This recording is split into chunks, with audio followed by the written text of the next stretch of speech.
juta rupiah untuk kartu kredit pribadi SYL, saksi ASN Kementan di Pengadilan Tipikor juga mengungkap pembayaran uang 195 juta rupiah untuk kartu kredit SYL lainnya.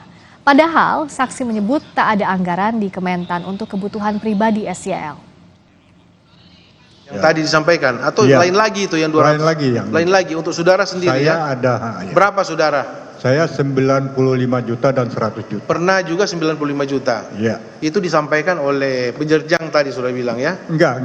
Kalau yang ini saya transfer langsung ke kartu kredit itu. Iya, permintaannya dari? Iya. Siapa yang minta itu? Reski, Pak. Reski ya? Iya. Reski dari mana?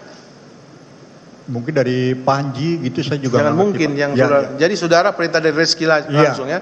Saudara menanyakan enggak Pak Reski siapa yang perintah saudara ini? Ini kan kepentingan pribadi Pak Menteri. Iya. Anggaran ada enggak? Enggak ada. Tidak ada, apalagi anggaran tidak ada. Ya. Selain meminta kartu kredit pribadinya